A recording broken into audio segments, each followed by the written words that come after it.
It was late afternoon in Los Angeles, the kind of hour when the sky turns a soft gold and the city feels like it's holding its breath.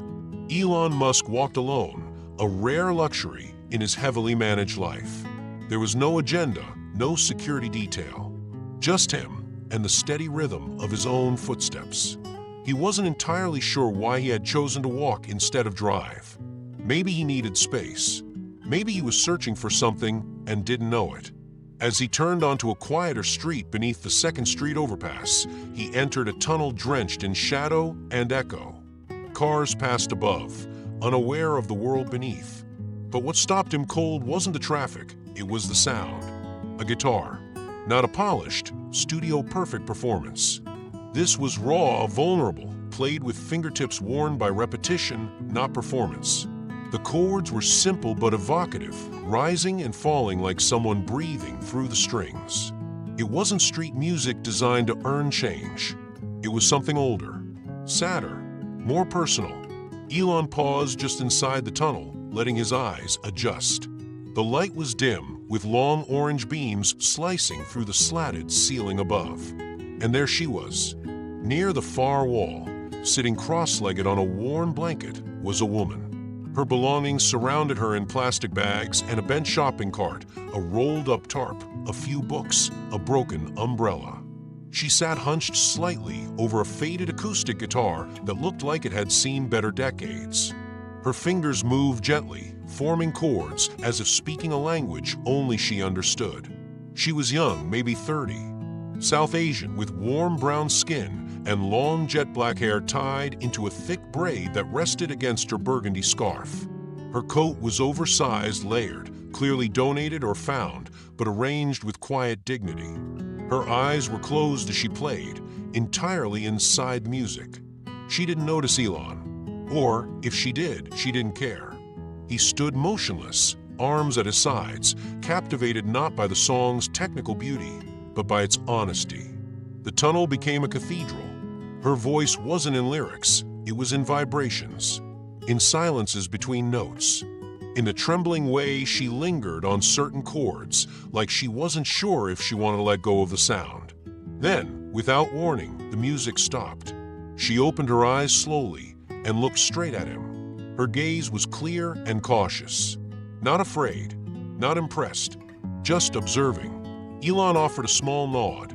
"That was beautiful," he said gently. She didn't respond. "I'm Elon," he added, as if the introduction might earn him something, a sentence, a glance. Nothing. She set the guitar down beside her with deliberate care, then reached into one of her bags and pulled out a cloth, using it to wipe down the guitar's body and fretboard.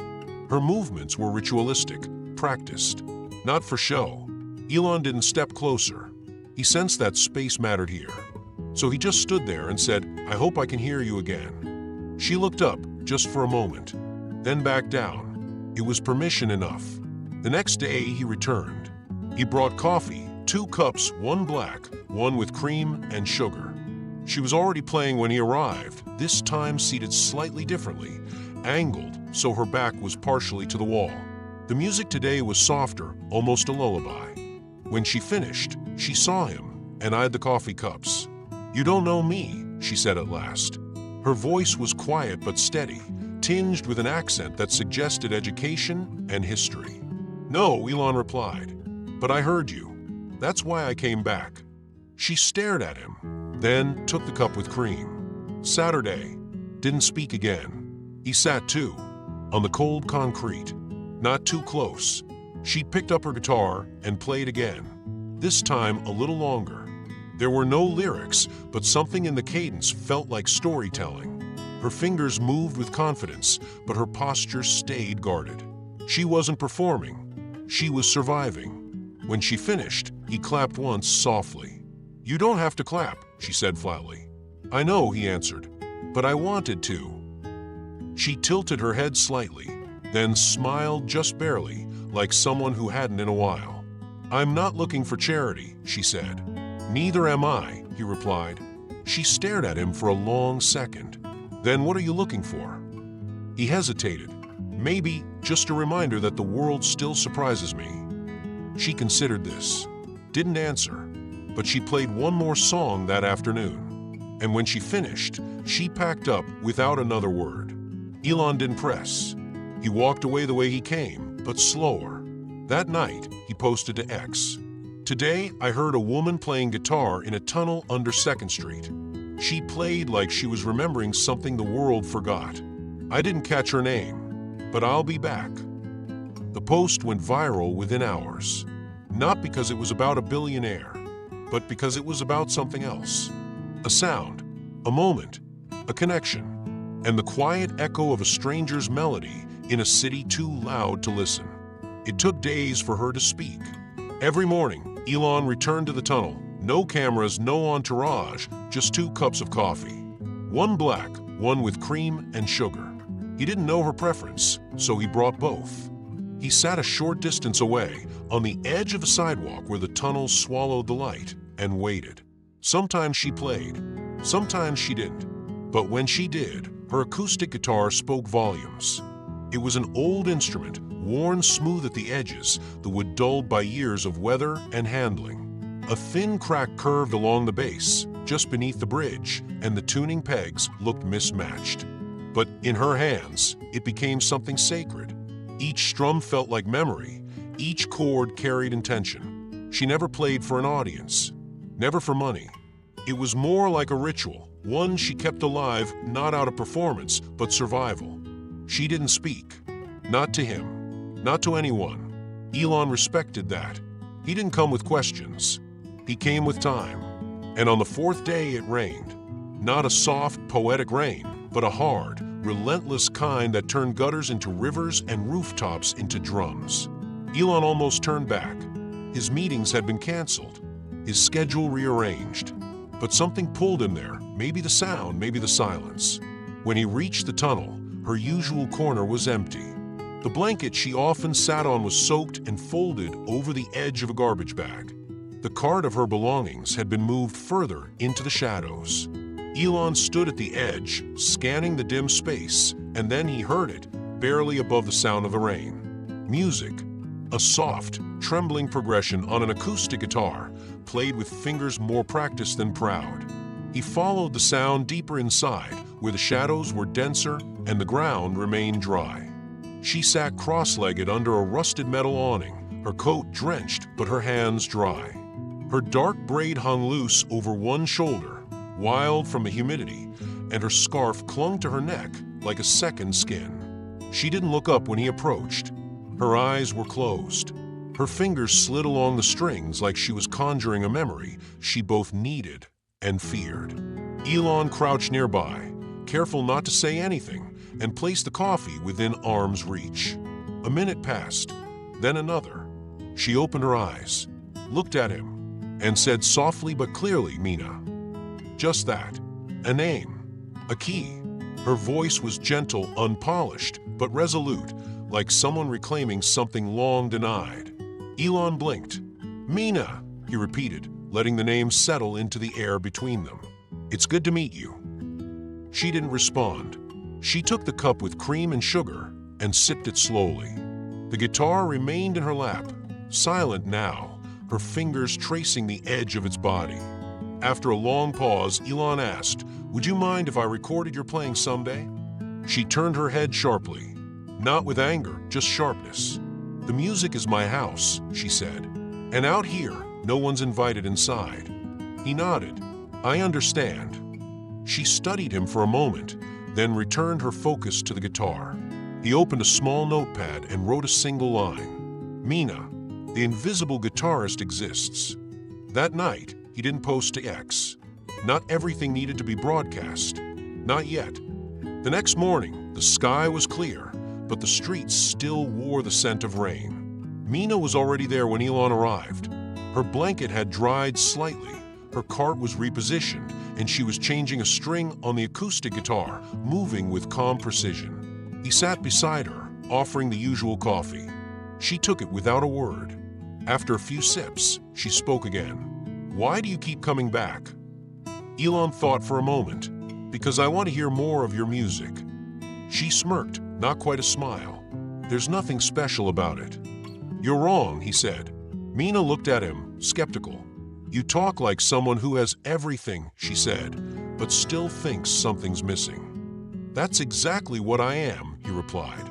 Her gaze lingered on him for a second, longer than usual. Then she picked up the guitar, tuned it briefly, and began to play. It was slower this time, deeper, not showy, but emotional in a way that defied language. She wasn't trying to impress him. She was letting him witness something most people wouldn't recognize as a gift. When she finished, she didn't look at him. She just said, "You're not trying to help me. You're trying to see me." "Maybe," he answered. "Is that a bad thing?" She didn't say no. Over the next few days, their interactions grew less cautious. Still no backstory, no biography, but fragments slipped through. A few lyrics in Hindi, a melody with an Eastern scale, a mention of her guitar teacher back in Mumbai, said so casually Elon almost missed it. He wrote everything down. One morning, he brought her a set of new acoustic guitar strings, premium quality, still sealed in the package. Meena looked at them like they were made of glass. "You still think I'm broken," she said. "No," Elon replied, "but I think your music deserves better strings." She didn't thank him. She just took them and placed them carefully inside her case. That night, Elon sat in his office, staring at the blinking cursor on his screen. He had told no one about Meena. Not yet. Not really. The first post had been vague, the rest unwritten. He tapped the keys, then paused, then typed. "Her name is Meena. She plays an old acoustic guitar under a forgotten tunnel in LA. She doesn't want to be saved. She just wants to be seen. And that is more than enough." He didn't post it. Not tonight. Some truths need to breathe before they're shared. And some music should be heard first, before it's ever recorded. Elon hadn't planned to post anything. Not yet. Meena had trusted him with her name. That alone had felt like a privilege, rare, delicate, alive. He had sat with it for days, unsure of what to do with the growing awareness inside him. The truth was, he didn't know exactly why he kept returning to that tunnel, but he knew how it made him feel, quiet, human, unpolished. And one evening, sitting alone in his office with the city buzzing beyond the glass, he opened the X app and typed, "Woman under the Figueroa tunnel plays acoustic guitar, like the whole world depends on it." I listened. I remembered something I'd forgotten. He didn't tag anyone. No photos. No hashtags. Just that. He hesitated before hitting post. But he did it anyway. Within minutes, it spread. At first, it was the followers who always watched his feed for insight into tech, space, and unpredictability. But this was different. This wasn't about Mars, or Neuralink, or Tesla. It was raw, personal, human. The replies came fast. Who is she? Where is this tunnel?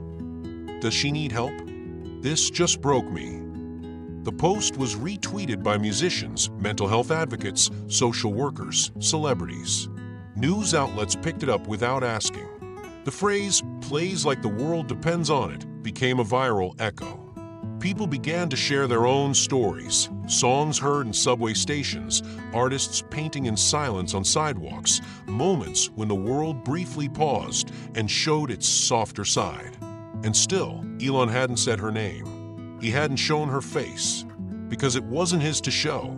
But the weight of the response pressed down on him in ways he hadn't anticipated.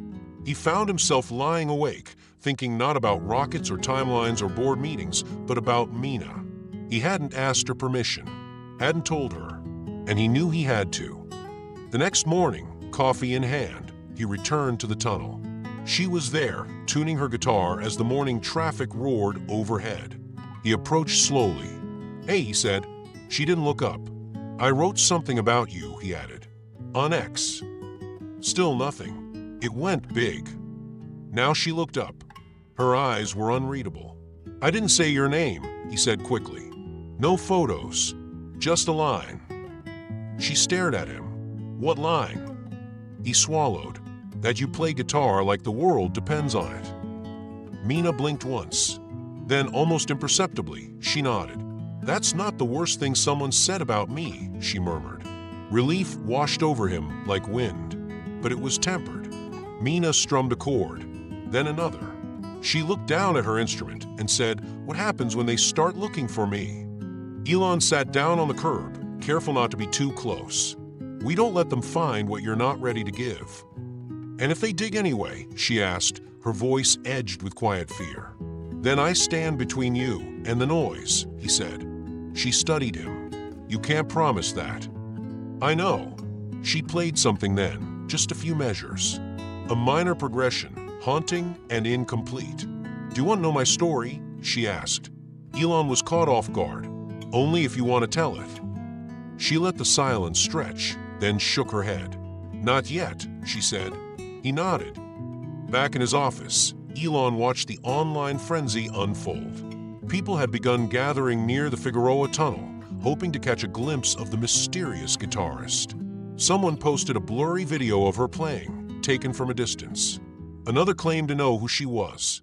Rumors spread that she was a Juilliard dropout, that she had once played with the LA Philharmonic, that she was the sister of a Bollywood star who had vanished after a breakdown.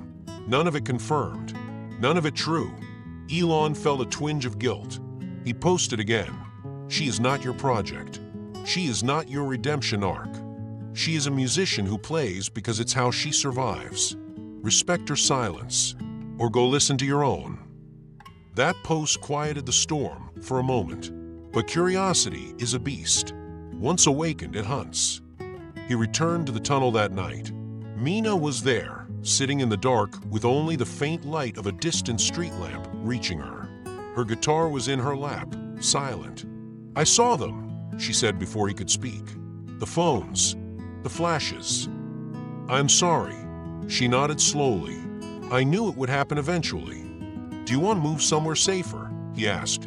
"I can help you." She looked at him then, eyes sharp. "Why do you care?" He didn't answer right away, then said, "Because I can't build anything meaningful out there if I ignore what's right here." She held his gaze, then picked up the guitar and began to play. No lyrics, no commentary, just music. And this time, he didn't listen like a guest.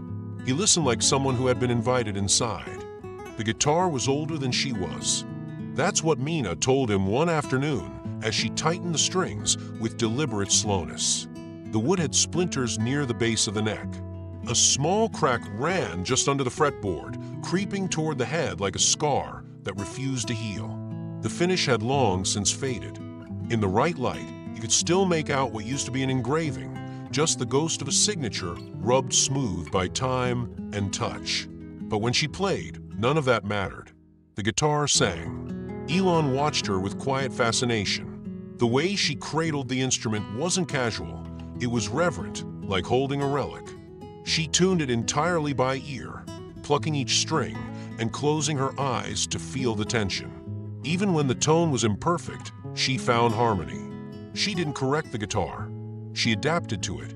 One day, when she took a break from playing, Elon approached gently. "I know someone who repairs guitars," he said. "One of the best. Quiet guy. Works by feel more than tools." Meena looked up slowly, cautious. "I could bring him by," Elon added. "No pressure."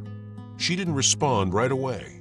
Instead, she wrapped the guitar in an old denim jacket and placed it carefully back in her cart, as if protecting it from a suggestion. The next morning, the technician came. His name was Mateo.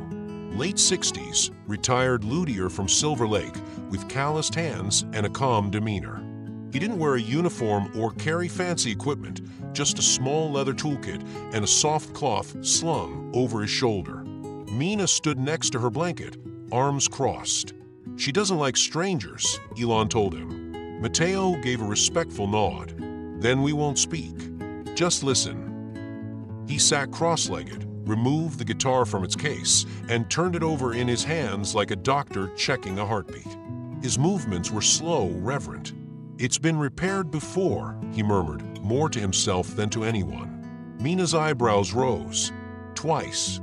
Once with glue," Mateo noted, pointing to a seam. "Once with heat."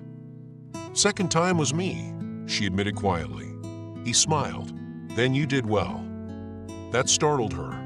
She sat down, watching intently as he examined the strings, the bracing, the neck alignment. Then he looked up at her. "I can seal the crack. Not perfectly, but it'll last longer. Won't touch the tone." Meena hesitated, then asked, "You think fixing it will make it sound better?" He shook his head. "No, just easier to keep playing." She was silent for a long time. Then, without a word, nodded once. Mateo worked in complete silence. Elon didn't say a thing. Meena didn't look away once. Later that night, Elon sat at his desk with the guitar still on his mind. He opened his phone and typed. Sometimes a broken guitar sounds more honest than a perfect orchestra. It doesn't need to be flawless, it just needs someone who refuses to stop playing. He hit post. It exploded. Thousands of comments flooded in. People shared photos of their first instruments, scratched, duct-taped, hand-me-downs. Musicians posted videos of themselves playing cracked violins, dented trumpets, warped ukuleles. One jazz singer wrote, "This made me pick up the keyboard I hadn't touched in 10 years." And beneath it all, threaded through every response, was a single emotion: gratitude. Because somehow, this post about a nameless woman and her damaged guitar made people feel seen. Elon read through the replies in silence. Then he saw Meena's message. Short, blunt. "Why did you post that?" He didn't flinch. "Because it was true." A pause. Then she replied, "Next time, ask." He typed back immediately, "You're right. I will." The following morning, she didn't speak to him. She played. Her fingers moved with a different kind of intensity, less grace, more grit. She didn't avoid eye contact, but she didn't offer it either. The crack in the guitar was now sealed with a thin line of lacquer, invisible unless you knew where to look, like a scar-turned tattoo. When she finished, she put the guitar down and finally looked at him. "You don't get to tell my story without me." "I know," Elon said. "I'm not your lesson." "You're not," he said again. She folded her arms. "But you meant it. About the sound." "I did." She studied him, skeptical. "Then why do you care what people think of it?"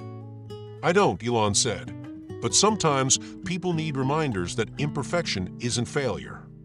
She didn't respond. Instead, she picked up the guitar and handed it to him. "Play something," she said. Elon blinked. "Me? You said you play." "A little. Piano mostly." She arched an eyebrow. "Then strum." He took the guitar, awkward in his grip. He strummed a single chord. It buzzed slightly off-kilter. She smiled, the first real smile he'd seen from her. "Good," she said. "Now it's got 2 lives." It happened during a lull between songs. Meena had just finished playing a soft, drifting melody, one that Elon hadn't heard before. The notes lingered in the air even after her fingers left the strings, as if the tunnel itself had learned to hum. She placed the guitar gently beside her, adjusted her scarf, and sipped from the coffee he'd brought. It was a morning like any other, but something about her eyes that day was different. She didn't look away. Instead, she said, "You ever heard of the KM Music Conservatory?" Elon blinked. "Vaguely. In India, right?" "Chennai. But I grew up in Mumbai. That place was like our version of Juilliard, only without the press. I auditioned when I was 16. Played Asturias like my life depended on it. Maybe it did." Her voice didn't crack, but there was something delicate in her delivery, like peeling back a page that had been glued shut for years. "My parents were teachers," she continued. "Strict, kind, brilliant. We didn't have much, but they kept a second-hand guitar in the house. My father said music made math tolerable." She laughed, not bitterly, but softly, like remembering a joke only she understood. "I got a scholarship to come here. California. A program in classical guitar. It felt like a dream. I thought if I could just be the best, I could outrun the rest." Elon stayed silent. He knew better now than to interrupt. "But there's a funny thing about chasing perfection," she said. "It chases you back. First, the panic attacks. Then the hours where my hands wouldn't move, like the strings were made of glass. And then the voices. Her fingers grazed the edge of her guitar case, unconsciously tracing the curve. I tried to hide it, played through the tremors, memorized pieces to avoid reading, slept in practice rooms, smiled in masterclasses. I fooled almost everyone, even myself. She looked down at her boots, mud-stained and fraying. But illness doesn't negotiate. You can only carry the weight so far before your knees buckle. Elon wanted to say something, anything, but words felt intrusive. All he could offer was presence. I lost the scholarship in my third year, missed too many recitals, didn't submit my final thesis. I got a letter from a department head, polite, clinical, cold. It said I should focus on stabilizing my health. And just like that, the dream ended. She wasn't crying. Her voice was clear, but there was something raw beneath the composure, a tired elegance. I didn't go home, couldn't. My parents wouldn't have understood. In our house, mental illness was a Western problem, an excuse, not something you named. She pulled her coat tighter around her. So I drifted, couch to couch, then shelters, then the street. The guitar I have now, it's not the one I brought from India. That one got stolen while I was sleeping on a bench near MacArthur Park. But this one, someone gave it to me. Some guy leaving town. Said it wasn't worth much. He was wrong. She gave the guitar a small, reverent glance. It's not perfect, but it stays. A long silence fell between them. Then Elon said, "You still play like it's life or death." Meena nodded. "Because it is. Music is the only thing that hasn't abandoned me, not even when I wanted it to." Elon rested his elbows on his knees, looking at the wet patch on the ground where her coffee cup had tipped over earlier. "You don't have to tell me this," he said. "I know," she replied. "But if you're going to keep showing up, you might as well know the difference between a prodigy and a person." "That's not a difference," Elon said. Meena looked at him, eyebrows slightly raised. "I think it's the same thing," he clarified.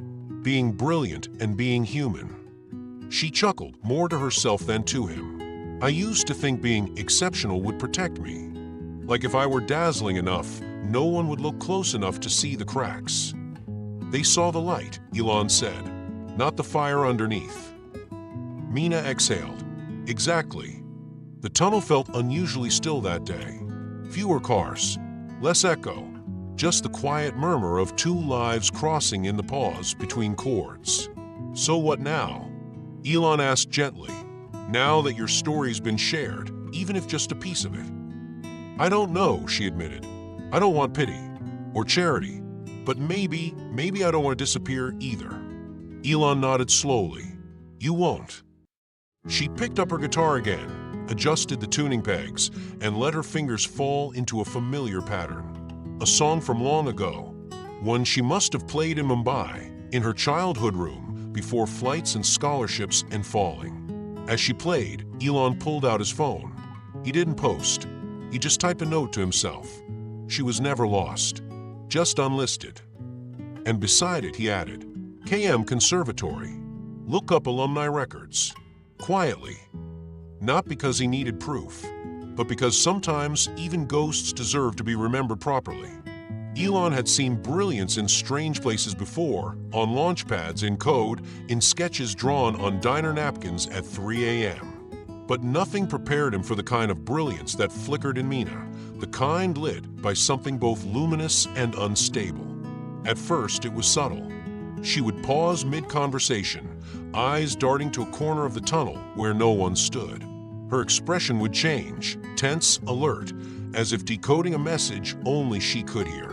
Sometimes she would mumble under her breath between chords, her words indistinct, her tone wary.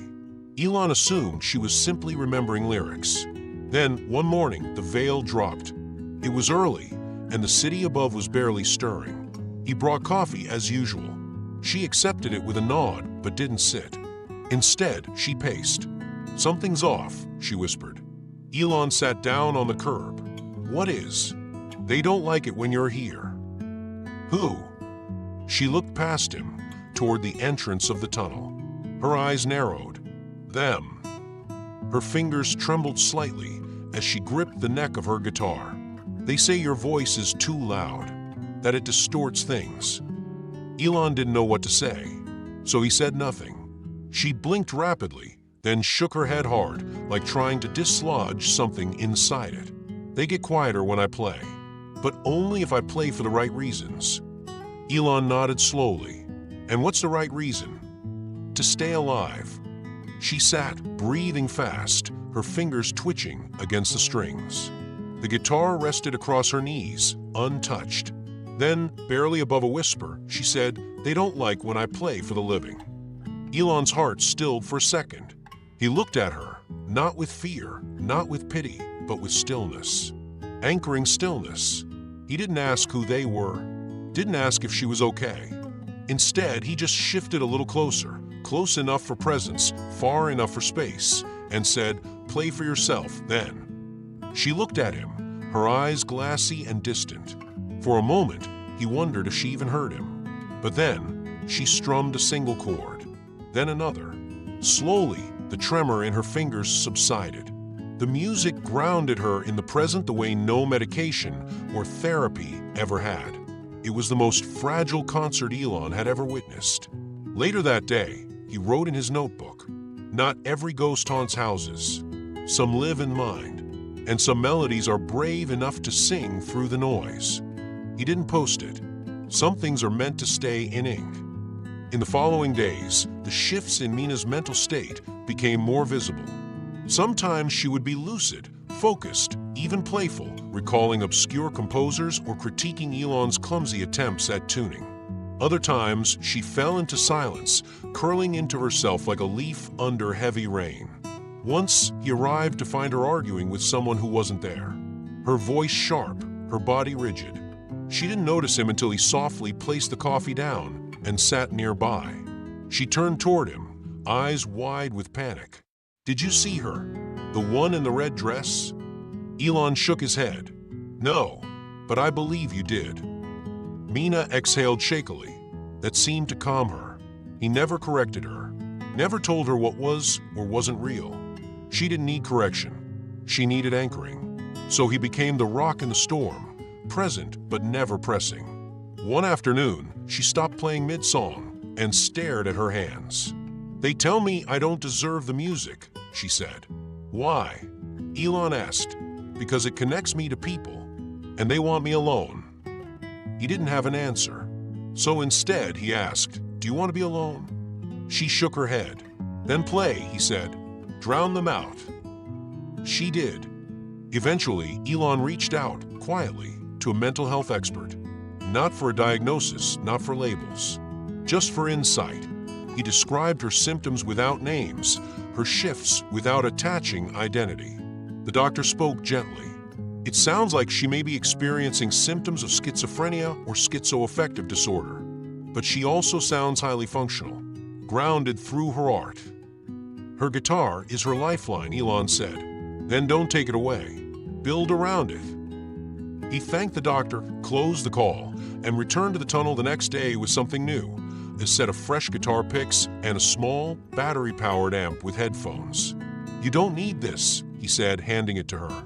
"But maybe it helps keep them out when the world gets loud." Meena examined the amp suspiciously. Then she plugged it in. She strummed, paused, adjusted, strummed again. "Too clean," she said, "but I'll get used to it." Then she smiled, small but real. That night, Elon posted just one sentence. "Sometimes kindness is just showing up, even when you don't know how to help." It became one of his most shared posts. But for once, he didn't care about numbers. Only that Meena had played that day, and the day before, and the day after, even when the voices told her not to. It started with a follower's comment. Under one of Elon's more cryptic posts, something about music being the thread that holds fractured minds together, someone had replied, "I'd give anything to hear her play." Then another wrote, "Why don't you record her? Not for fame, for preservation." The idea stuck with Elon. He wasn't trying to monetize Meena. He didn't want to package her into a digestible version of struggle and art. But her music, the way it filled the tunnel with breath and ache, it deserved to be remembered. even if only once. So, without asking for permission yet, he reached out to a friend who worked in independent film. They brought in a small van, outfitted like a traveling studio. Just a mic, soft foam panels, and headphones.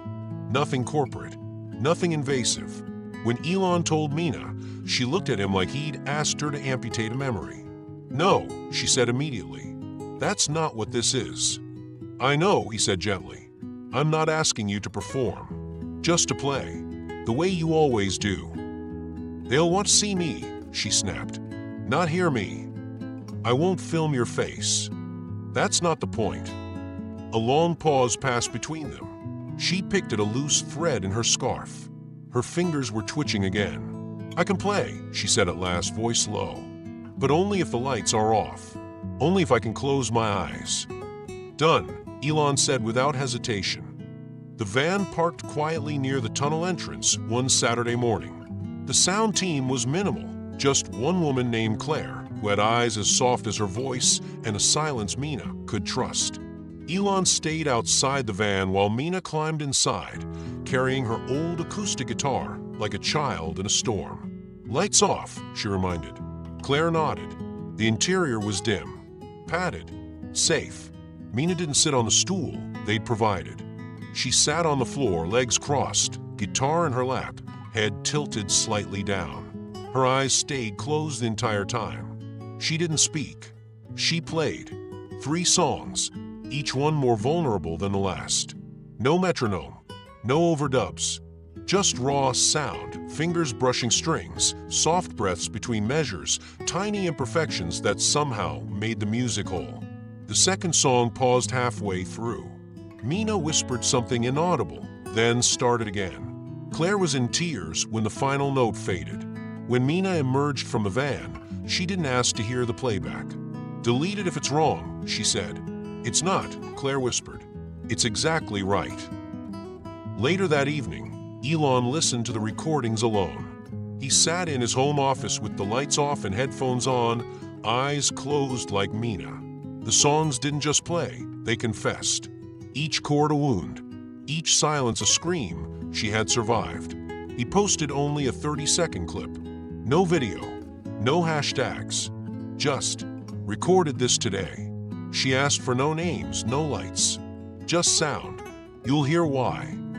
Within hours, it exploded, trending globally, not just among his followers. Musicians, journalists, therapists, activists. The clip was shared across every platform, backed with captions like, "The most honest music I've heard all year," and "You don't need to know her name to feel her soul." Some called it revolutionary. Others just sat with their headphones on, crying into the dark. But not everyone understood. Meena found out the next day. She had already sensed it, the way people slowed as they passed her tunnel. The way someone tried to sneak a photo with their phone. The way strangers whispered her nickname now, the tunnel musician. When Elon arrived with coffee, she didn't look up. "You posted it," she said. "I did," he admitted. "Why?" "Because I thought the world needed to hear it." She was quiet for a long time. Then she said, "They don't want to hear it. They want to find me." He sat down beside her gently. "I didn't show your face. I didn't give your name." "Doesn't matter," she said. Her voice was trembling, but not from fear. From something more brittle, betrayal. "They want to study me, interview me, save me. They think they're entitled to sound because it made them feel something for a second. But this was never about them." "I know," Elon said softly. She looked at him now, eyes sharp. "You don't understand," she said. "They want the grief, the story, not the truth." "What is the truth, Meena?" She held her guitar close to her chest, her fingers brushing the strings like they might vanish. "That I play because it keeps the voices away. That I don't want to be known. I want to exist." Elon's heart ached at the clarity in her words. This wasn't about exposure. It was about erosion of the fragile boundary she'd built between her art and the outside world. "I can take it down," he offered. She shook her head. "Too late." Then added, almost to herself, "I should have never let anyone record it." He didn't try to justify it, didn't offer comfort. He just sat with her, both of them quiet, listening to the traffic overhead and the city that refused to rest. Finally, she said, "Next time I record, it's just for me." Elon nodded. "I'll bring extra batteries." That made her smile. Barely, but it was enough. It wasn't grand. It wasn't even that well hidden, but it was hers. After the mobile recording session went viral, Elon realized Meena's quiet world was shrinking. The tunnel, once her refuge, was becoming a tourist stop.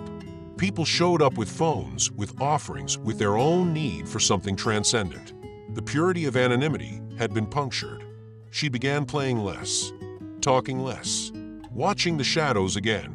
Elon knew he couldn't erase the attention, but maybe he could redirect it. So he rented a small parking lot 3 blocks from the tunnel, private, fenced, usually forgotten. In the corner, beneath a large sycamore, they pitched a tent. But not just any tent. It was made of heavy canvas, weatherproof, with thermal lining and thick blackout panels. Inside, he added a portable space heater, a folding chair with thick cushions, a soft rug, and acoustic padding on the interior walls. A set of battery-powered string lights gave the space a glow that was warm but unobtrusive. A kind of hush lived inside that tent, the kind Meena's music could breathe in. He didn't present it with ceremony. Just walked with her there one evening, hands in his jacket pockets, saying only, "It's for when the tunnel's too loud." Meena stared at it like he'd conjured something strange and suspicious. She didn't speak. She didn't move toward it. Not at first. She walked a slow circle around the tent, peering at the seams, touching the fabric, as if looking for a trap. Then she stood silently in the doorway for a full minute before stepping inside. No questions. No thank you. Just her presence, settling in like fog at dusk. For the first few nights, she didn't play. She sat inside, cross-legged on the rug, staring at nothing. Elon didn't enter. He stayed outside in a folding chair he brought himself, coffee in hand, sometimes reading, sometimes just waiting. A quiet pact existed between them. She would come when she was ready. On the 4th night, she played. Elon heard it from outside, soft, cautious, almost like her hands weren't sure they were allowed. The sound barely carried through the tense insulation, but it was there, a faint, finger-picked melody that grew braver with each bar. He smiled, tucked the book away, and simply listened. Inside the tent, Meena discovered something unexpected: freedom. No echoes, no traffic noise, no strangers peering through shadows. The walls absorbed everything except what mattered. She could hear her breath. She could control what the guitar became, without interference, without defense. She experimented again. New tunings, old songs. She sang quietly, like someone remembering how to use their voice not to warn, but to feel. And each night, Elon sat just outside, wrapped in a thin blanket, drinking lukewarm coffee, eyes fixed on the night sky, while the music filled the space between them. He didn't post anymore. Not about her. Not about the tent. Not about the songs. He understood now. What was happening wasn't for the world. It was for her. One evening, as the sun disappeared behind the buildings, she opened the tent flap and found him there, watching the horizon. "You built a room I didn't ask for," she said flatly. He turned to her. "Do you want it taken down?" She thought. No. Silence. Then, slowly, she stepped outside, wrapped in a fleece blanket she'd kept from the shelter. She sat on the pavement beside him, their shoulders not touching, but close enough to share breath in the cold. After a long pause, she asked, "Do you want to save me?" Elon didn't answer right away, because the wrong answer could cost everything. Finally, he said, "No." She turned slightly toward him. "I just want to make sure the world knows you exist, that you matter, that you're real." She looked away again. "That's worse," she muttered. "Being real means they expect something." "No," he said. "Being real just means you're allowed to stay." She was quiet after that, but she didn't go back inside. Later that week, she left a note for him, written in smudged pen on notebook paper. "The tent makes me feel like I still have a body, not just a mind full of fog." He carried it in his wallet. Then came the night she invited him inside. She didn't say anything, just lifted the flap and gestured. He entered carefully, almost reverently. Inside, the air was warm, scented faintly with old strings and candle wax. Her guitar leaned against a pillow. A small notebook lay open with scribbled lyrics and equations side by side. "I wrote something," she said. He waited. She picked up the guitar and played a new melody. It was jagged at first, then fluid. Not quite finished, but alive. When she ended, she didn't look up. "I'm calling it Shelter." Elon nodded. "It fits." She looked at him, eyes clearer than he'd seen them in weeks. "You built me a room," she said, "but you didn't lock the door." "No," he said. "That's yours to close or open." She stared at him for a long time, then softly said, "Stay a while." He stayed, not as a billionaire, not as a name, just as someone who finally understood what listening really meant. It was the coldest night of the month, the kind of wind that whips around buildings like it's hunting something. Elon had checked in on Meena earlier that evening, left her with batteries for the tent lights, a thermos of spiced tea, and a fresh set of guitar strings. She'd been humming when he left. A new song, maybe, or just sound to hold back the dark. By 3 a.m., his phone rang. Not a call, an alert. Tent destroyed, vandalism reported, lot unsecured. He didn't even put on socks, just shoes, jacket, and keys. He reached the lot in minutes, tires screeching against the cold asphalt. What he saw made his breath stop. The tent had been slashed through on all sides, canvas torn open like a wound. The string lights lay shattered on the ground, wires exposed and tangled. Her blankets were soaked with something unidentifiable, the rug shredded, and a spray-painted message ran across the fence. "Go back to Mars, Musk." But none of that mattered. Meena was gone. The guitar was gone. The only sound was the wind and the low hiss of a light still flickering near the ground, trying to stay alive. Elon stood frozen for a moment. Not in fear, something colder. Guilt. Helplessness. He hadn't protected her. He'd brought the world too close. He'd built her a sanctuary and then left it exposed. He searched the perimeter. Nothing. Called her name. Nothing. No one answered. No one cared. He drove through the city's empty streets like a man chasing memory, checking the shelter near Venice, the clinic on Pico, the alley behind the record store where she once mentioned sleeping during a warmer week. No one had seen her. And then, at the edge of dawn, he remembered the tunnel. He parked fast, slammed the door, and ran. And there she was, sitting in the exact spot where they first met. Her coat was soaked through. Her hair hung loose and wet over her shoulders. The guitar, slick with rain, was cradled in her arms like a wounded animal. She didn't shiver, didn't cry. She looked up at him, and in the pale orange of the sunrise, she said, "That's why you don't build a house in the wind." Her voice was flat, not bitter, not broken, just resigned. Elon didn't speak right away. He walked closer slowly, then lowered himself to the cold ground beside her. His knees ached. His hands stung from the rain. He looked at her, not the weather, not the guitar, not the damage. Just her. "Maybe we don't build houses," he said quietly. "Maybe we build wings." She glanced sideways, eyebrows furrowing. "So we don't need to stay anywhere," he added. "So no one can tear it down." She looked away again, but this time she didn't retreat inward. She just rested her forehead against the guitar. The silence stretched. A truck passed overhead. The city began to stir. "I didn't want the tent," she whispered, "but I needed it, and that made me weak." "No," Elon said, "it made you human." She shook her head. "I should have known better." He leaned forward. "Knowing better doesn't stop people from hurting you. It just makes you think it's your fault when they do." Her shoulders trembled. Whether from cold or something else, he couldn't tell. "I didn't mean to bring this to you," he said. "I didn't mean to offer shelter and forget the storm." Her fingers moved slightly over the strings, but no sound came. "The music didn't leave you," he said. "The place did. That's all." She didn't respond, but she didn't walk away either. Elon reached into his coat pocket and pulled out a fresh, dry cloth he'd kept for cleaning his glasses. Slowly, carefully, he extended it toward her.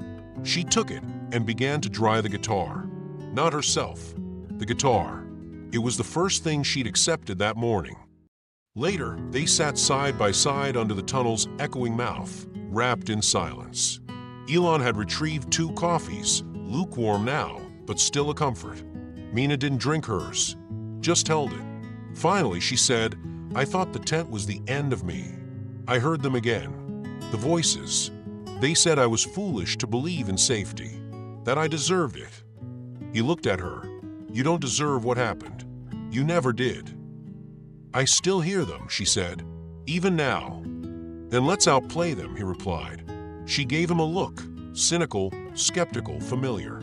But underneath it was something else. Not belief. Not yet.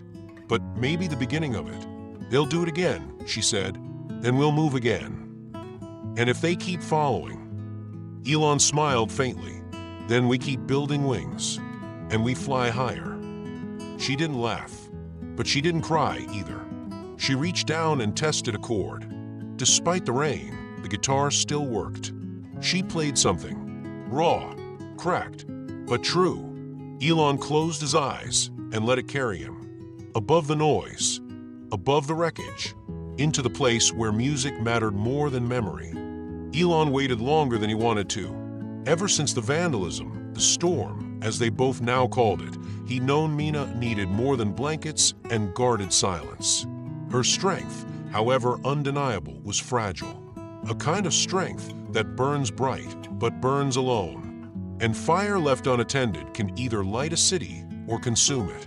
He didn't want to risk either. Still, he waited. Until one morning, as she was restringing her guitar with frayed focus, she suddenly asked without looking up, "Have you ever been diagnosed?" Elon was caught off guard. Diagnosed with what? "Anything. Ever," she said. "Something they write down on paper to prove you're different." He thought about it.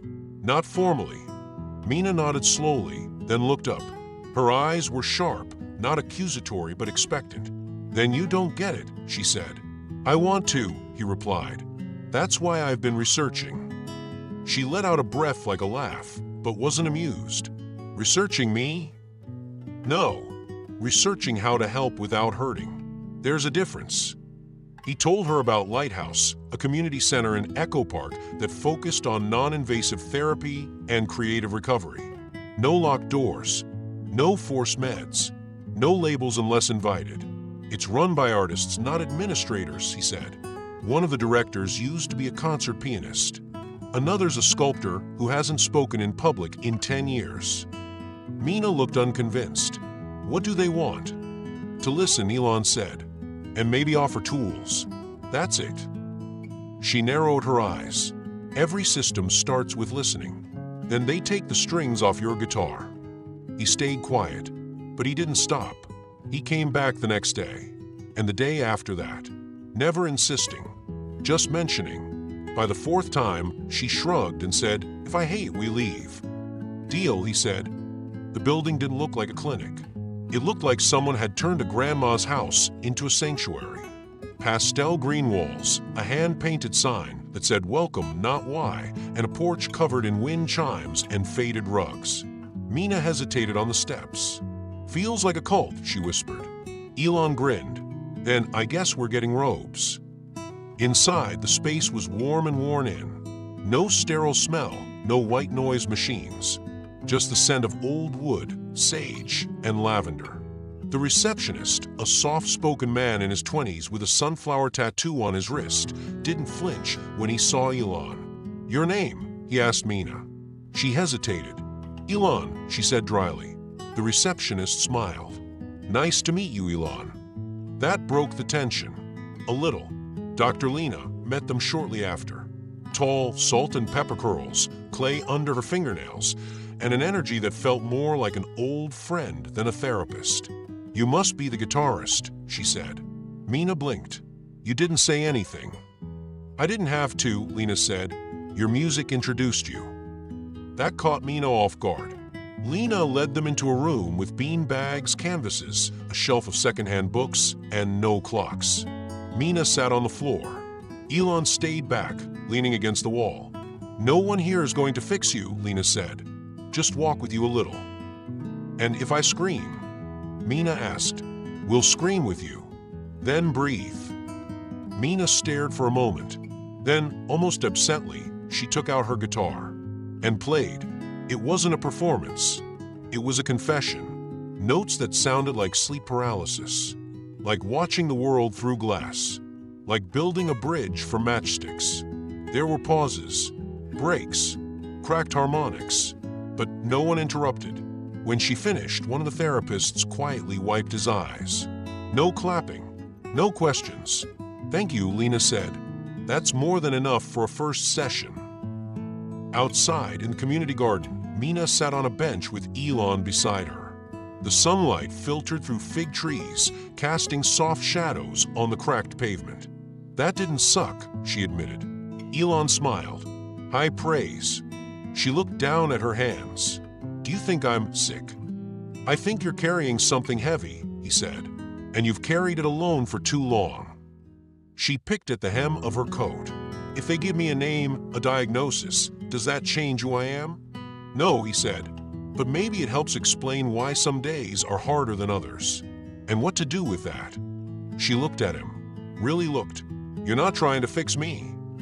"No," Elon said. "I just want you to have options. To stay playing." That night, he posted a message. Sometimes healing isn't about removing the pain. It's about giving the pain a place to rest.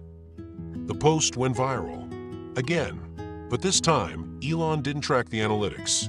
He tracked whether Meena went back. She did, 3 times in the next week. She didn't speak much, but she played. And every time she played, someone cried. At one point, Lena told Elon privately her condition might fall under schizoaffective, possibly treatment-resistant. But her music, it regulates her better than anything I've seen. Elon nodded. It's not her illness. It's her instrument. She's not broken, Lena said. No, Elon replied. She's just been told too often that she is. On the 4th visit, Meena asked Lena, "Can I write my own file?" Lena smiled. "You can write the first page." So Meena did. She titled it, Artist in a Loud World. The next page had no medical notes, just chords. That night, she handed the notebook to Elon. "You can read it, but only the first page." He opened it and smiled, because the final line read, "Maybe music isn't my shield. Maybe it's my invitation." And for the first time, she looked ready to answer it. Fame came knocking, loud and insistent. After Elon's post about the therapy session, Meena's music began to take on a life of its own. Clips from her impromptu recordings floated around the internet. Even the short, shaky snippets from before the studio van incident reappeared, now framed not as urban novelty, but as rare art. People call her a visionary, a mystic with strings, a broken genius. None of it pleased her. Within days, invitations poured in. A prominent late-night host wanted her on air. A famous festival offered her a silent stage, a single spotlight, her and the guitar. One gallery wanted to build an exhibit around her story, complete with looped audio and projections of tunnel walls. Meena barely glanced at the messages. Elon read some aloud one evening, just to test the air. She didn't even look up from tuning her guitar. "I don't play for applause," she said quietly. "I play so I don't vanish." He nodded. "I know." She continued adjusting her strings, then paused and looked up. "They want me in lights," she said, "but I've spent years trying not to be burned." "No one's forcing you." "I know," she replied. "That's why I'm staying." The next morning, she approached Elon with a different idea. "There's a shelter in Silver Lake," she said. "Kids. Some just arrived from foster care. Some don't speak at all. I heard a boy there bang on a table like it was a drum. He got in trouble for it."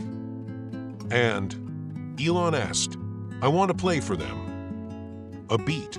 "If I'm going to be heard," she said, "it has to mean something. It has to reach someone who needs a way out, not just a way up." Elon smiled. Then let's go to Silver Lake. The shelter was small, a converted duplex on a quiet side street with peeling white paint and a swing set in the back missing a chain. Inside, the atmosphere was a tangle of routine and exhaustion. Children moved like shadows, wide-eyed, cautious, curious. The staff was kind but overworked, holding smiles in place like shields. When Elon and Meena arrived, there was confusion. One coordinator recognized Elon instantly and asked about cameras. Another looked at Meena and asked for her last name. "We're not here for that," Elon said. "No press. No show." Meena added, "Just sound." They were led to a multi-purpose room with worn carpet, a wall of scuffed cubbies, and mismatched chairs. Meena sat on the floor. No stage, no microphone, just a guitar and a small group of kids, some seated, some standing, some clinging to staff members like lifelines. At first, they didn't know what to make of her. She smiled at them, just a flicker. Then she started to play. No introduction, no backstory, just chords delicate and slow, like footsteps across a tightrope. She didn't play songs with words. She played sounds that described feelings, being locked out, being seen, being brave enough to hope without knowing why. One girl crept closer, then sat down cross-legged. A boy tapped his shoe in rhythm. Another closed his eyes. By the end of the third piece, a small circle had formed around her. Not with reverence, not with awe, just closeness. Meena looked up and saw what she hadn't seen in years, reflection. Not of herself, but of her before, the kid who had music but no map. She lowered the guitar. "I used to think music was my only way to survive," she said softly. "Now, I think it's how I keep others alive, too." One boy raised his hand. "You're famous, right?" She shook her head. "I'm just loud in a way that helps." He didn't fully understand, but he smiled anyway. Afterward, Meena and Elon sat on the curb outside the shelter, drinking paper cups of lukewarm juice offered by a grateful staffer. That, Elon said, was probably more powerful than anything you could have done on a late-night show. She nodded. They didn't ask for a story. They just listened. "You gave them a mirror." "No," she said. "I gave them an invitation." He looked at her guitar. "Do you ever want a stage?" She thought, maybe one day, but not the kind they build, the kind people stumble upon, like the tunnel. He smiled. "Then let's keep stumbling." Back at the tunnel that night, Meena played again. Not for a crowd, not for Elon, just because the air asked for it. She didn't speak when she finished. Just placed the guitar down, stood, and looked at the sky. "They'll keep calling," she said. "Let them," Elon replied. "I don't want to be anyone's muse." "You're not." "I don't want to be anyone's symbol." "You're not that either." She turned toward him. "Then what am I?" Elon looked at her, eyes steady. "You're Meena. That's enough." And for the first time, she believed him. It was a question Elon hadn't dared to ask for weeks. Not because he didn't want to know, but because the silence around it was sacred, like a locked drawer in someone else's mind. But Meena was changing. Slowly. She was more grounded in her routines, more intentional with her words, and for the first time, she seemed to have room for the idea of a future, and perhaps for the past too.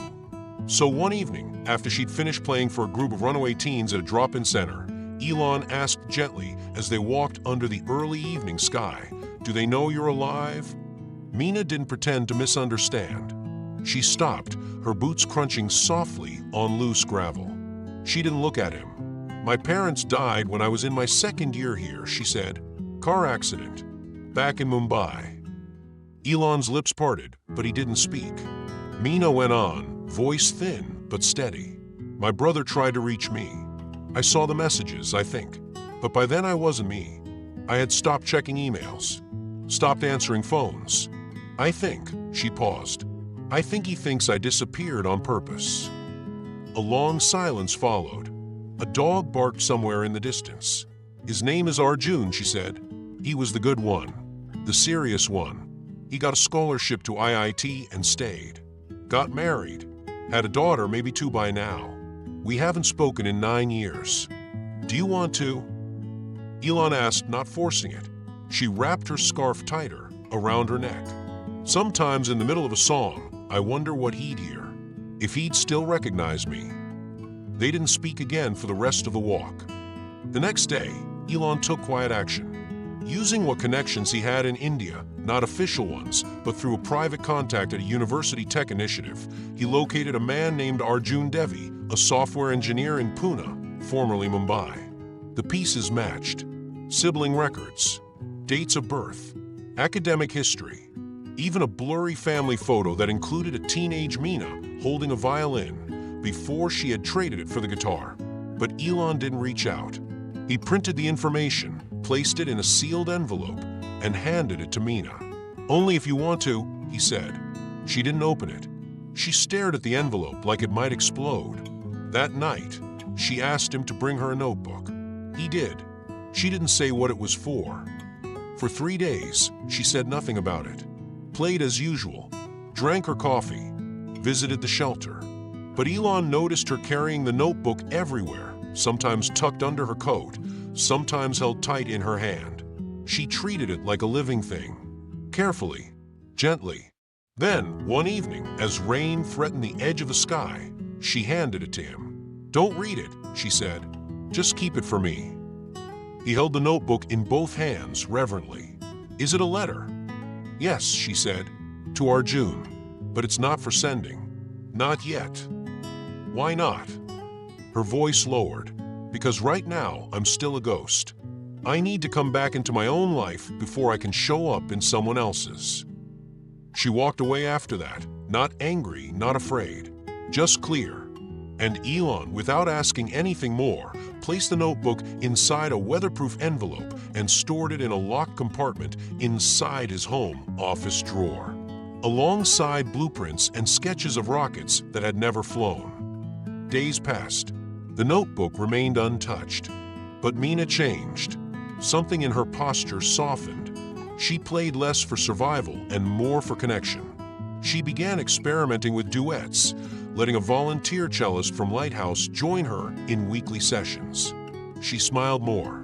Sometimes she laughed. She began humming a lullaby one morning, an old Hindi tune Elon didn't recognize. "It's one my mom used to sing," she said. "She had a beautiful voice," he asked. Meena smiled. "No, but she had rhythm and heart." Then a beat. "I think she would have liked you." Elon blinked. "Why?" "Because you don't flinch when I fall apart." He didn't answer. He just sat beside her, the music between them. One morning, Meena handed Elon an updated page. "This part you can read." It was a new letter. Short, written in a careful, deliberate hand. "Dear Arjun, I'm not ready to come back yet, but I'm not gone. I play music now. Not on stages, but for people like me, those who got lost somewhere along the way. I remember the time you fixed my violin bridge with glue and a pencil. I remember you made chai when I was sick, even though you burned it. I remember you told me I would survive anything if I kept listening. I think I'm starting to. Love, Meena." Elon folded the page and returned it to her. "Are you sure you don't want to send it?" "Not yet," she said, "but maybe someday soon." And then she added with a small grin, maybe with an audio file. That night, Elon posted one quiet line. "Sometimes healing isn't a straight road home. Sometimes it's a song you carry with you until you're ready to be heard again." No hashtags, no photos, but it found its way to thousands. And somewhere across the ocean, a man named Arjun Devi received a link from an old college friend. He clicked, and he listened, and for a moment, he swore he recognized a rhythm, one only a sister would know. The city sprawled below them like a living map, dotted with restless lights and whispering winds. Elon had found the rooftop by accident, a forgotten terrace atop an abandoned office building on the edge of downtown. Cracks veined its concrete, a rusted ladder clung to the side, and wild grass had sprouted defiantly between loose tiles. He had climbed it without intention, just curiosity. But when he stood there, surveying the infinite stretch of lights, he thought of Meena instantly. She would understand this place, he was sure. She would know exactly how to fill its silence. He brought her there that evening without explanation. Meena followed, her clarinet case strapped over one shoulder, her scarf fluttering in the wind like a banner. She didn't ask questions. She rarely did anymore when it came to him. Some things were meant to be discovered without words. When they reached the top, she stepped onto the cracked concrete with wide eyes. "It's like standing on the edge of a world," she whispered. The moon was high and unobstructed, casting silver over her skin and glass reflections onto her eyes. Elon didn't say much. He only pointed to the center of the terrace, gave a half smile, and stepped back, as if preparing for something sacred. Meena stood alone at first. The sounds of the city below drifted up like a distant lullaby, sirens echoing off alleyways, the hum of late buses, a car alarm protesting somewhere far away. But here, up high, there was a hush between those sounds, a rare kind of stillness.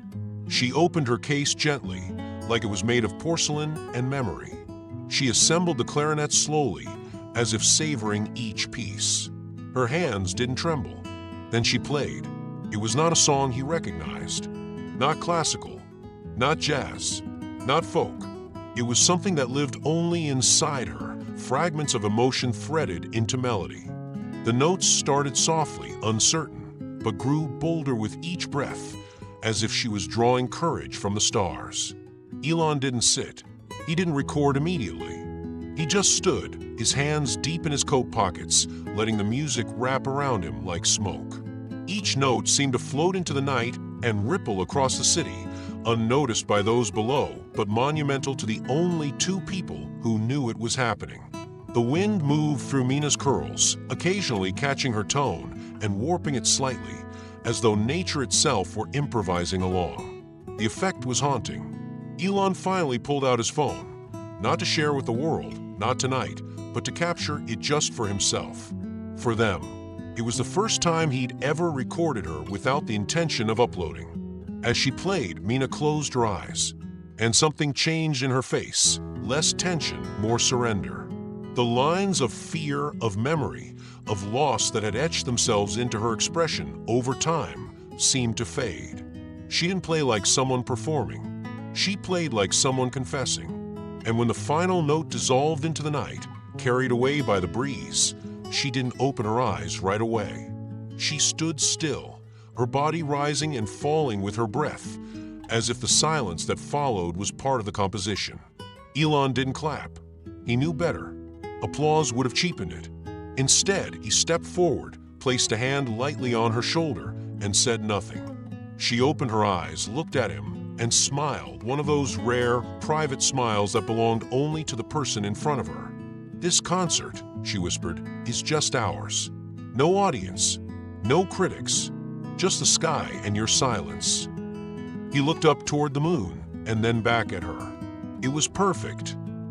Meena sat down cross-legged and gestured for him to join. He did. The concrete was cold, but neither of them noticed. She leaned her clarinet against her knee and exhaled slowly, the kind of exhale that carries a weight you didn't know you'd been holding. "You know," she said, "I've performed in places with golden balconies and velvet curtains, but I've never felt freer than I did up here." Elon nodded, watching her more than listening. "That's because no one expected anything from you here." "No one demanded perfection," she added. "No one demanded anything," he said. They sat in quiet agreement for a while, listening to the occasional passing siren, the rustle of the wind through weeds, the faint ticking of the city's invisible clock. Elon finally reached for his phone and replayed a few seconds of what he'd captured. The audio wasn't perfect. Wind had intruded, and the city bled faintly in the background, but her music still shimmered, like moonlight translated into sound. She listened, eyes closed again. "Keep it," she said, "but don't post it. Don't let them have this one." "I won't," he promised. "It's just for us." That promise felt heavier than the words themselves. Elon had spent years broadcasting the extraordinary, rockets, breakthroughs, ideas for a better future. But this wasn't that. This was small, fragile, human, and somehow more revolutionary. Meena stood and walked to the edge of the rooftop. From there, the city looked endless. 100,000 lives flickering behind windows, each unaware of the miracle that had just happened above them. She reached into her coat and pulled out a piece of paper, a fragment of sheet music. She folded it neatly, kissed it softly, then let it go. The wind carried it away like a prayer. What was that? Elon asked. A song I wrote but never played. It didn't belong to the world. It belonged to a moment. And now it belongs to the sky. He didn't argue. They descended the ladder slowly, back into the gravity of everyday life.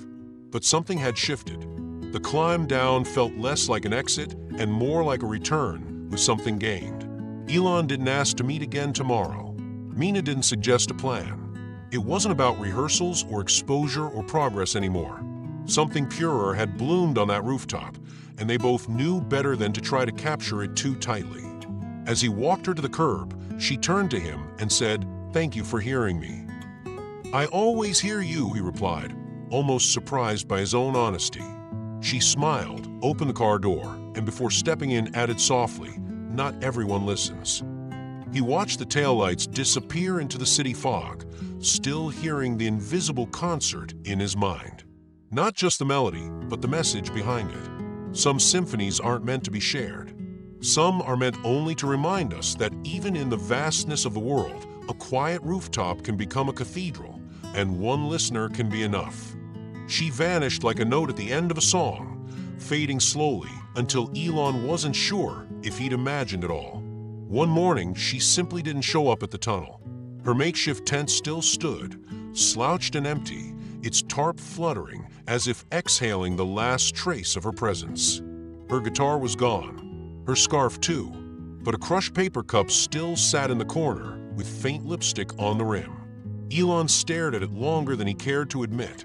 At first, he assumed it was temporary. Maybe she needed space. Maybe she'd found a couch to sleep on for a few nights. Maybe she'd gotten tired of waiting for the city to notice she existed and decided to disappear for a while. But the next day came, and the next, and she didn't return. Her laughter didn't echo under the overpass anymore. Her footsteps didn't arrive in that quiet, slow rhythm he'd grown used to hearing before she even rounded the corner. The music was gone. He waited. Every afternoon, Elon made his way back to the tunnel. He sat on the cold concrete ledge where she used to sit and watched the sun stretch shadows across the walls. At first, he brought coffee for both of them, placing her cup next to him, still hoping. But it always cooled untouched. After the third day, he stopped bringing two. He started calling hospitals. He used fake names. Said he was looking for someone who might have been admitted under distress, without ID, with a braided ponytail and a worn denim jacket. He described her eyes in more detail than anyone on the other end cared for. Most places told him they couldn't release information. One nurse sounded sympathetic. "Sorry," she said gently, nothing matching that description. Then he called shelters. A few recognized the name Meena, but hadn't seen her in weeks. One receptionist asked, "Is she all right?" Elon had no answer. Each night, he scrolled endlessly through missing persons databases, trying to match faces. None of them were her. Still, the haunting ache that she could be among them lingered. He didn't post anything dramatic on X at first. Just a photo of the tunnel wall, where the sunlight used to hit her braid just right. A few days later, he uploaded a voice memo, a 5-second clip of Meena humming while tuning her guitar, unaware he'd been recording. "I miss this," he captioned it. That was the first time he used her name publicly. People noticed. Comments flooded in, "Who is Meena? Is this part of a new SpaceX campaign? Are you okay, Elon?" He ignored them all. Instead, he kept posting fragments. A shadow of her scarf captured on a bench. A blurry photo of her fingers pressing a chord. A sentence she once whispered, "Freedom doesn't mean escaping the world. It means creating your own within it." Every post was a breadcrumb, scattered with the silent hope that she'd see one and come back. But the tunnel stayed quiet. The air there had changed too. It was heavier now, almost reverent, as if it remembered her and missed her too. The graffiti on the wall had faded a bit, and Elon considered repainting it, but stopped. It felt wrong to overwrite what she might have touched. One evening, he found a few of her old guitar picks wedged behind a crack. He held them tightly in his fist for the entire walk back to his car and didn't let go until he was home. He didn't cry, not exactly, but something in his chest ached in a way he hadn't felt in years. Not since losing someone the world had told him he wasn't allowed to grieve because geniuses aren't supposed to feel that much. But he did. He felt it all, every absence, every echo, every unfinished melody. On the seventh day, he brought a small speaker to the tunnel. He played one of her recordings, soft and grainy, letting her music float through the space she once filled. A woman walking her dog stopped nearby, listening. "That's beautiful," she said. Elon only nodded. That night, he posted again. "Wherever you are, Meena, your music still finds me." And beneath that, a photo of the tunnel's entrance, flooded with the last golden light of sunset. The post went viral. Millions liked it. Celebrities retweeted it. Music platforms reached out, asking to license the recordings. He said no, the music wasn't for them. Not yet. Maybe never. Instead, he kept showing up. Every afternoon, like clockwork. Sometimes he brought his laptop and worked there. Other times, he just sat and listened to silence, letting it carve into him. He began to understand that silence wasn't emptiness. It was presence. Meena had filled the tunnel with a kind of resonance that outlasted her physical body. Her absence wasn't blank, it was alive. It hummed with all the things she'd left behind. The stillness was a form of echo. He wrote a post titled, "The Sound of Waiting," and never published it. Some nights, he drove the city looking for her. Not with any real hope, but because not looking felt worse. He checked parks, library steps, community centers. He offered money to a man who claimed to have seen her, but the description was all wrong. It wasn't her. He knew. People began to notice a shift in Elon's tone online. The edge had softened. The sarcasm had faded. What remained was something quieter, more careful. It was as if the man who once launched rockets now sat under bridges, watching the world breathe. And in a way, he was, because Meena had changed something. She had built a symphony out of scraps, turned a tunnel into a cathedral, reminded him that even the richest man on earth can't buy back someone once they choose to vanish. All he could do was keep the seat beside him warm, the speaker charged, and the silence honored. She had told him once, with her guitar across her lap, "When I play, I don't want applause. I just want someone to understand." He understood now. The 13th morning began like all the others since she vanished, gray, hushed, and weighty. Elon walked toward the tunnel carrying a single coffee, the other hand buried deep in his coat pocket, thumb absently brushing the edge of one of Meena's guitar picks that he now carried everywhere. He hadn't expected anything to change. Routine had become ritual. The waiting, the listening, the quiet ache, it was all part of the same symphony now.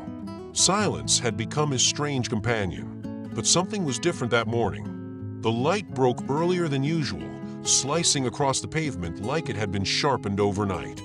Birds had gathered on the wire above the underpass, more than usual, clustered like witnesses. Elon almost didn't notice the note at first.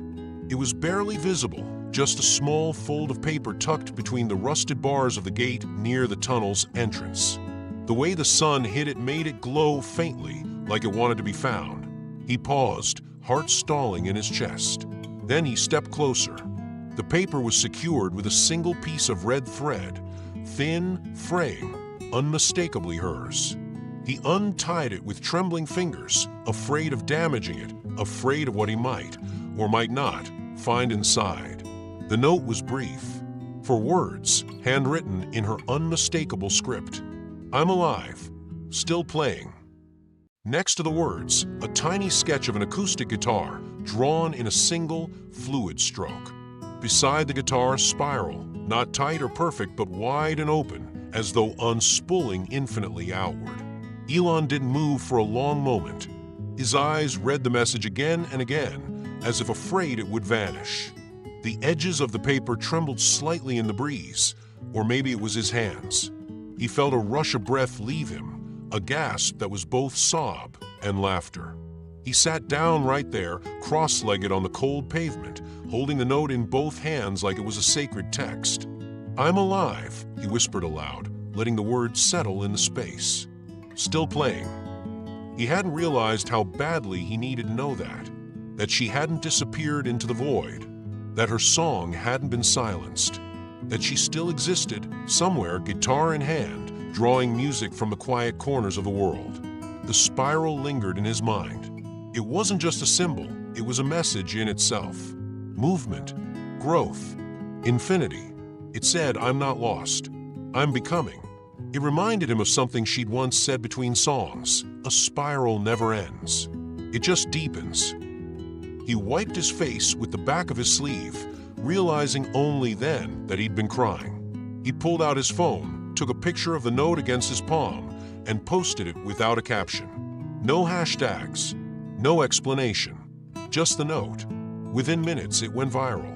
The world didn't understand what it meant, but it didn't matter. This wasn't for them. It was for her. A signal fired into the digital sky, letting her know he'd received her message, that he heard her again. He didn't go to work that day. Instead, he stayed by the tunnel, rereading the message, studying the curve of her spiral. He wondered where she'd been, why she left, if she was safe, if she was alone, if she was playing for someone new. The questions flickered through his mind, but for once, he didn't chase answers. The note itself was enough for now.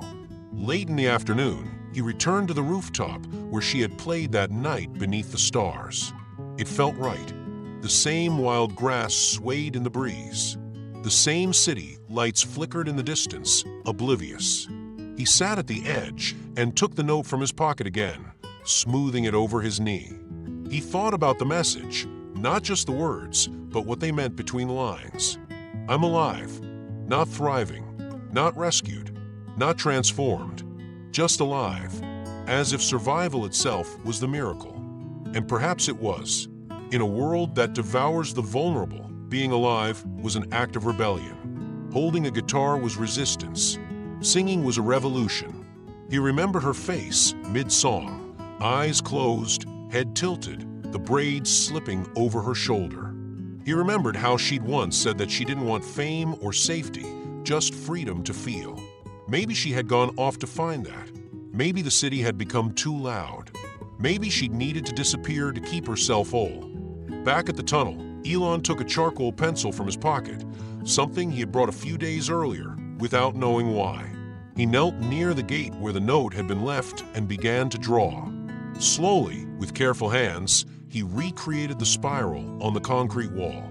Not perfectly, not neatly, but with intention. Around it, he added words. She's still playing. He didn't sign it. Later, when people passed by, they'd see it and maybe wonder. But someone somewhere would know. That night, he dreamed of her. Not a vivid dream, more like a presence. She stood in the shadows of an empty stage, tuning her guitar. She didn't speak. She didn't look up. But the sound of the strings was warm and steady, and in the dream, that was enough. When he woke up, he smiled. The seasons had shifted. Summer was no longer stretching over the city like a warm blanket. Autumn had crept in quietly, tucking orange into the trees and placing a crisp chill into the evening air. Elon no longer visited the tunnel every day. The chalk spiral on the wall had faded to a ghost of itself, worn by time and weather, but he still touched it when he passed by, like a ritual. Her note, now sealed in a small frame, sat on his desk at home, right next to an unused guitar pick. He didn't expect to see her again. Not really. Some part of him had made peace with the idea that she might only live in memory now, in music, in shadow, in silence. Then came the flyer. He noticed it by chance, stapled to a crooked bulletin board outside a bookstore he rarely visited. The words were handwritten, uneven and colorful. Community concert, everyone welcome. Bring your stories, your instruments, your ghosts. The phrase tugged at something inside him. He went, not with hope, just curiosity.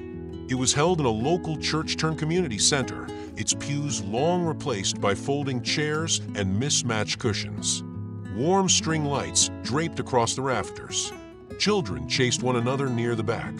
A table near the entrance offered tea, soup, and donated scarves. The room was alive, not in the polished way of major concerts, but in the honest, slightly chaotic way that real things breathe. Elon sat near the middle, his coat folded in his lap, hands tense. He didn't know what he was looking for until he saw her. She wasn't on stage. She wasn't even holding her guitar. She was just there, sitting 3 rows ahead, wrapped in a soft maroon shawl, hair still in that familiar braid, though now looser, freer. Her posture was relaxed, her eyes closed as someone played piano off-key. She looked older, but not in a tired way. In a deeper way, like stone polished by water. His breath caught. He didn't move at first. The space between them was a chasm, measured in more than just feet. But eventually he stood, stepped around the row quietly, and approached her slowly, as if waking someone from a dream. When he reached her side, he said, barely above a whisper, "You came back." She opened her eyes slowly and turned her head toward him. No shock, no drama, just a small, knowing smile. "I only went inward," she replied, "for a while." Those words struck him like poetry. He sat beside her. Nothing more needed to be said, yet everything had changed in that moment. For the next half hour, they listened together. A man recited spoken word about losing his sister. A teenage girl sang a half-forgotten lullaby. A boy strummed a guitar while his little brother drummed on an empty cereal box. The room breathed stories, grief, joy, and resilience. Then a quiet shift. One of the volunteers, a woman with salt and pepper curls and kind eyes, stepped up to the mic and smiled gently. "We have someone here tonight who hasn't played in a long while, but whose music has been missed in ways we can't even name. Meena, would you honor us with one song?" Meena's eyes widened just a little, and she glanced at Elon. He didn't nod. He didn't push. He just waited. She stood slowly, removing the shawl from her shoulders, and walked toward the small wooden stage. Someone offered her a mic. She waved it away. She took the guitar offered instead, an old acoustic, clearly borrowed, with a worn strap and a slightly warped body. She didn't introduce herself, didn't say the name of the song. She simply began to play. The room fell still. No amplification, no lights dimmed, no sound but fingers on strings, breath, and silence. The melody was unlike anything Elon had heard from her before. It was quieter, more fragile, as though composed from threads pulled from the edges of dreams. But it was deliberate, every note chosen, every pause heavy with intention. It wasn't perfect, but it was real. That kind of rawness you only hear when someone's music is indistinguishable from their soul. There was no applause when she finished. None was needed. The room sat in reverent silence, as if everyone knew clapping would break something sacred. Meena bowed her head slightly and walked back to her seat. When she sat beside him again, Elon turned and whispered, "What was that song?" She looked ahead and said, "It doesn't have a name, but it's about returning." He didn't ask where she'd been, or why she left, or what she had faced while gone. He knew enough to understand that some journeys aren't for explaining, they're for surviving. After the concert ended, people lingered. Some came up to Meena with quiet words and grateful hands. One child simply hugged her leg. She ruffled his hair with a soft smile. Elon waited until the crowd thinned. Then they stepped outside together into the cool night air. The stars had returned, shy but present. She held her guitar now, not like a shield, but like an extension of herself. "Did you find what you were looking for?" he asked softly. "I didn't find it," she said, "but I found the silence that let me hear it." They walked side by side through the quiet streets, not knowing where they were going, but knowing they didn't have to. Not tonight. It had been over a year since the night Meena played that nameless song in the community hall, but Elon remembered it with perfect clarity, each note carved into his memory like constellations etched across the night sky. She had disappeared again shortly after that performance. Not suddenly, not without a trace, but quietly, naturally, like fog lifting from a field. One day, she was there, and the next, the seat beside him was empty once more. This time, he didn't panic. He understood now that Meena was never meant to stay in one place. She belonged to motion, to silence, to the spaces in between. She didn't vanish to escape, she moved to become. And in doing so, she had changed the direction of his own life in ways no rocket launch ever could. His posts on X had shifted. Gone were the graphs of propulsion vectors and fiery countdown clips. In their place appeared reflections, moments, fragments of human lives. A photo of a man busking near a subway station. A recording of wind chimes outside a hospice. A quote scribbled in chalk outside a school. "Your silence is still a sound." Once he wrote, "I still think of Meena whenever I hear a guitar from far away. Not just the music, but the space between the notes, the part most people ignore." It was retweeted over 1 million times. But that wasn't the point. The point was that he meant it. He had begun to fund small music programs in forgotten places, shelters, youth homes, community gardens. Not with pomp or press releases. Often, no one knew the donations came from him. But the results rippled quietly. A girl in Detroit wrote her first song with a second-hand guitar that had been left anonymously on her doorstep. A veteran in Portland recorded an EP in a food bank basement. A school in New Mexico revived its arts program after years of silence. They all, in some way, had heard about Meena. Not the details, not her last name, but the story.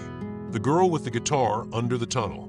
The woman who played once in a room full of strangers and changed the energy in the walls.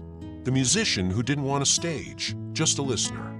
Some say she went north, toward Canada. Others swear they saw her in a square in Lisbon, barefoot, playing to a sleeping city. One story claims she lived in a monastery in Nepal now, teaching children to strum chords by candlelight. Elon didn't chase those stories. He didn't need to find her anymore to know she was real, because she had become more than a person. She had become a movement, an echo. In an interview he reluctantly gave months later, Elon was asked, "What do you think it means to save the world?" He paused for a long time, then said quietly, "Sometimes saving the world doesn't mean building a ship to Mars. It means sitting beside someone the world tried to erase and letting them be heard." The journalist blinked. "Is that personal?" "Yes," Elon answered. "Very." The world, of course, speculated. Who was she? A muse? A lover? A ghost? But the truth remained between the lines. Elon never confirmed, never denied. He didn't share her recordings. He didn't sell her story. He simply lived a little differently. He listened more. When a young man at a conference stood up and said he was struggling with failure, Elon didn't offer a business model. He asked what the man loved doing.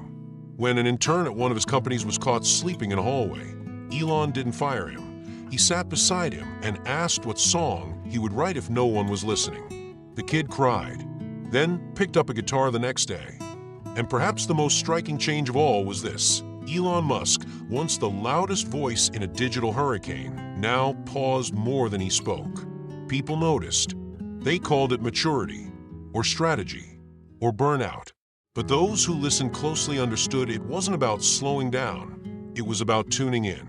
He kept Meena's note framed on his desk. The ink was fading, but the words still pulsed with life. "I'm alive." Still playing. Next to the spiral and guitar. The universe he once mused was a spiral too. Always moving, deepening, never returning quite the same. Every so often, someone would post a blurry video online. A woman under a bridge or in a park or by a fire escape, gently strumming a guitar. The caption would say, "Is this her?" No one could say for sure, but the comments always included the same phrase. "Whoever she is, I'm listening." And that was enough. Back in the tunnel, the graffiti had changed. Someone had repainted the spiral in bright colors. Below it, new words had been added by an anonymous hand. She played once, and we heard her forever. Elon visited it on a rare, quiet afternoon, coffee in hand, scarf around his neck. He stood before the wall for a long time, not thinking, just being. Then he took out his phone, snapped a photo, and posted it. His caption was simple. "The sound isn't gone. It's just traveling." The post reached millions. But again, that wasn't the point. The point was that somewhere someone would read those words, pick up their instrument, and play. just to be present, just to remind the world they existed. And that was the real legacy. If this story stirred something in you, even for just a moment, let me know in the comments where you were when you heard her music. What city do you call home? And more importantly, have you ever truly listened to someone the world tried to silence? Maybe now's the time to listen or to speak. I read every word. Always